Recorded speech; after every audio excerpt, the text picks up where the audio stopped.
பழனியில் நடைபெற்று வந்த முத்தமிழ் முருகன் மாநாட்டில் 21 தீர்மானங்கள் நிறைவேற்றப்பட்டு கோலாகலமாக நிறைவு பெற்றது. இந்து சமய அறநிலையத்துறை சார்பில் பழனியில் அனைத்துலக முத்தமிழ் முருகன் மாநாடு 2 நாட்களாக விமர்சையாக நடைபெற்றது. நேற்று நடைபெற்ற நிறைவு நாள் நிகழ்வில் மாநாட்டு விழா மலர் வெளியிடப்பட்டது. இதையடுத்து அமைச்சர் சேகர் பாபுவிற்கு ஆன்மீக செம்மல் என்ற பட்டம் வழங்குவதாக குன்றக்குடி அடிகளார் அறிவித்தார்.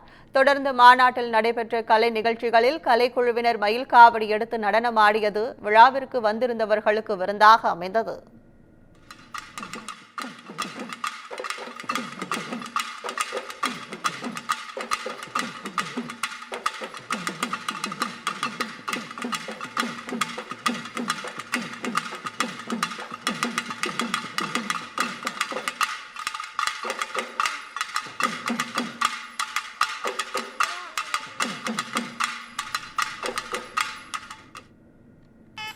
மேலும் தலையில் கரகத்தை வைத்துக் கொண்டு ஏணி மற்றும் நாற்காலியில் நின்று கொண்டே கிராமிய கலைஞர்கள் நடனமாடி அசத்தினர்.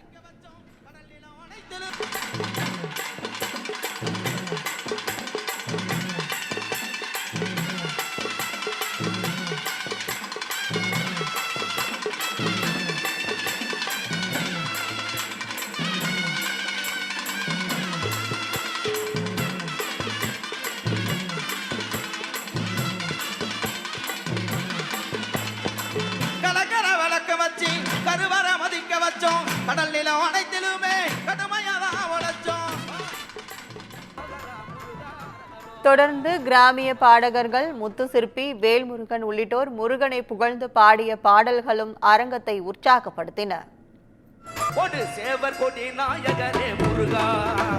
சிவசக்தி பாலகனே முருகா, சேவற்கொடி நாயகனே முருகா, சேவற்கொடி நாயகனே முருகா, கொடு ஆறெழுத்து வேலவனே முருகா, எங்க பச்சைமயில் முருகா, எங்க பச்சைமயில் முருகா, அரகரோகரா முருகா, அரகரோகரா, அரகரோகரா முருகா, அரகரோகரா, எல்லாம் சொல்ல.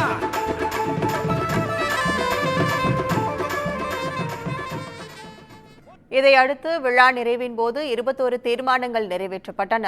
143 முருகன் கோயில்களில் 50 கோடி மதிப்பீட்டில் திருப்பணிகள் தொடங்குவது, முருகன் கோயிலில் பணிபுரியும் அர்ச்சகர்கள், பூசாரிகள், ஓதுவார்கள், கலைஞர்களை சிறப்பிக்கும் வகையில் ஆண்டுதோறும் 10 பேருக்கு விருதுகள் வழங்குவது மற்றும் அனைத்துலக முத்தமிழ் முருகன் மாநாடு நினைவாக பழனியில் வேல் நிறுவுவது உள்ளிட்ட தீர்மானங்கள் நிறைவேற்றப்பட்டன.